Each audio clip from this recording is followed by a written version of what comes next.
আসসালামু আলাইকুম গাইজ, আপনারা সবাই কেমন আছেন? আশা করি আপনারা অনেক ভালো আছেন। তো আমি আজকে শুরু করতে আছি সাইকেল ব্লগ 7। তো আমি আমি এই গত ভিডিওতে বলেছিলাম যে আমি কি দুই হাত দিয়ে কীভাবে চালাচ্ছিলাম। তো আমি একটা চেস্ট চেস্ট মাউন্ট কিনছিলাম। কিনে আমি দুই হাত দিয়ে এখন আমি চালাতে পারতেছি। আগের বার যখন এক হাত দিয়ে চালাতাম তখন চালাইতে অনেক কষ্ট হইতো, ঠিকমতো ধরতে পারতাম না, উপর নিচে হয়ে যাইতো। এখন দেখতে পাচ্ছেন দুই হাত দিয়ে আমি চালাচ্ছি, চেস্ট বুক কিনে। আর এখন আমি যে মোবাইল দিয়ে ভিডিও করতেছি এটা হচ্ছে Sony Xperia XA2 1080p 60 fps। 4K তো করা যায়, কিন্তু এই যে আমি তো এখন প্রি ব্লগার, তো এই জন্য 1080pতেই করতেছি, 4K দিয়ে করতেছি না। 4K দিয়ে করা যায়। তো আমি দেখতে পাচ্ছেন যে ভিডিওটা কত ভালো আসতেছে। আমি এটা আলট্রা ওয়াইডে করতেছি না। আগের বার আমি যে রেডমি নোট 9 করতাম, এটা হচ্ছে আলট্রা ওয়াইডে করতাম। আলট্রা ওয়াইড আর এটা যে মেইন ক্যামেরা একদম পুরো সমান, একদম সেম লাগে। এই জন্য আপনারা যা বুঝতে পারেন যে এখানে আলট্রা ওয়াইড দেওয়া, কিন্তু এটা আসলে মেইন ক্যামেরাই দেওয়া। আর ভিডিও কোয়ালিটি অনেক ভালো। আর আমার যে সনি এক্সপিরিয়া XA2 এটা এটা এখনও বাংলাদেশে আসে নাই। তো আমি এটা দিয়ে এখন ভিডিও বানাতেছি, কারণ ভিডিও কোয়ালিটি ভালো অনেক। আগেরটা দিয়ে ভালো আসতো না একটুকু, এই জন্য আমি এটাতে বানাইতেছি। আর আমার যে সাইকেল যে হ্যান্ডেল বারটা এটা এখনও ভালো আছে, এই স্টিমটা ভালো আছে, এটা এখনও রং উঠে নাই, তারপর কিছুই হয় নাই।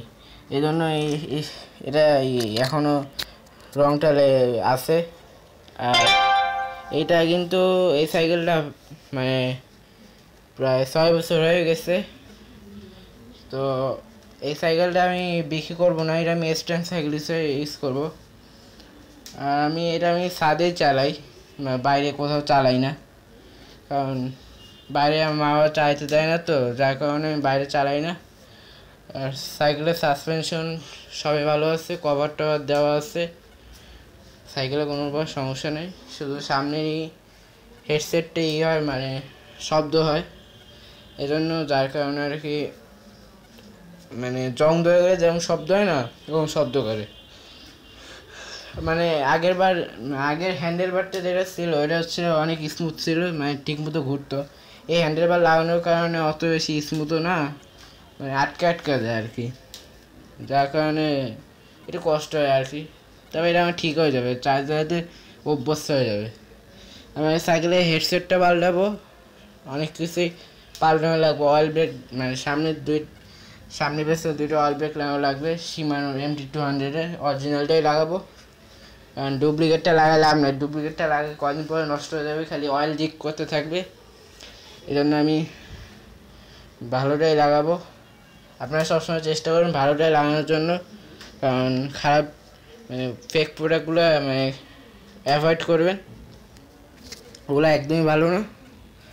আর ওগুলো ফেক যেগুলো, এগুলো হচ্ছে চায়নার জিনিস, জানেই তো কেমন, চায়নার জিনিস এমনি তো অত ভালো না। আর আমার আর শিমানোর যে পার্টসগুলো আছে ওগুলো সব মালয়েশিয়া থেকে আসে, থাইল্যান্ড থেকে আসে। শিমানোর পার্টসগুলো অনেক ভালো, শিমানোর জিনিসগুলো অনেক সুনাম আছে। শিমানোর ইগুলো ভালো, চেঞ্জার, তারপর ডিস্ক, অয়েল ব্রেক, ক্র্যাঙ্কসেট, ব্যাকডেরা, তারপর হচ্ছে শিফটার, সবই ভালো। এটা এখন শিমানোর যে পার্টসগুলো এগুলো এখন সব সাইকেলে ইউজ করা হয়। যেগুলো 5-6 লাখ টাকার সাইকেল আছে বাইরের দেশে, ওগুলোতেও শিমানোর পার্টসগুলো ইউজ করা হয়। আর এখন যে ভেলো সাইকেলগুলো আছে না, এই ভেলো সাইকেল ভালো হওয়ার কারণে এখন সব দেশে এখন ইম্পোর্ট হয়। বিদেশে Thailand, Malaysia, Canada, USA, Mexico, সব জায়গায় এগুলো এখন ইম্পোর্ট হয়। আর সাইকেলের মানও অনেক ভালো। আর যারা আমার এখনও চ্যানেলটা সাবস্ক্রাইব করেন তারা অবশ্যই লাইক করবেন, সাবস্ক্রাইব করবেন। এখনও আমার 40 সাবস্ক্রাইব হয়ে গেছে অলরেডি, তো ধন্যবাদ সবাইকে। আর যদি সম্ভব হয় তাহলে আমি আবার নতুন একটা ভিডিও বানাবো। আমার যে শর্টস ভিডিও এটা 6.4K হয়েছে, তো আমি আজকে এই পর্যন্ত শেষ করতে যাচ্ছি। সবাই ভালো থাকবেন, আল্লাহ হাফেজ, সুস্থ থাকবেন।